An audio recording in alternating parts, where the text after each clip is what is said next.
Hi guys and welcome back to Tarot Page Philippines. So gawin natin ang energy check ng mga may sun, moon at rising sign na Libra.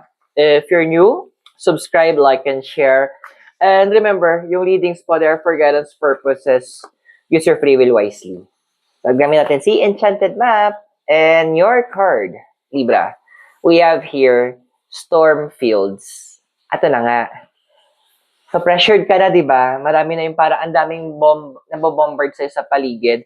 But, there's this movie kasi bila ko naalala dahil sa card na to, yung The Good Dinosaur. Meron sinabi doon yung isang pterodactyl the storm provides. Now, akala ko parang, di ko gets. Pero doon ko na-gets na in everything, in every storm, at the end, meron laging rainbow. It's the promise, it's the covenant of God about blessings, about freedom, about yung love niya. So, ganun din yung pinapaalala sa'yo. In everything, ito yung pinagdadaanan mo, yung mga trials na yan, there will always be a rainbow para sa'yo. At ang maganda nito, every time you pag na-survive mo tong fields of storms na to, or storm fields na to, mas lalabas ka, you will be wiser, you will be stronger, you will be better. Bakit? Survivor ka eh. You survive those trials. At ang mga survivor, they're stronger. Mas resilient sila. Mas palaban yan.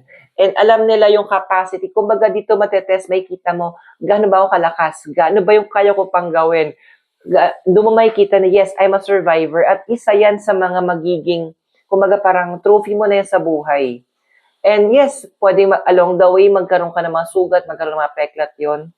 Those are your trophies. Sabi nga ng isang pastor na naging kaklose ko before, sa mga last sermons siya bago siya umalis sa church namin, you turn those scars into stars.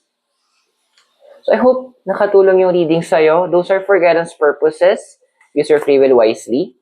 And don't forget to subscribe, like, and share para makita tayo sa next videos. Bye for now!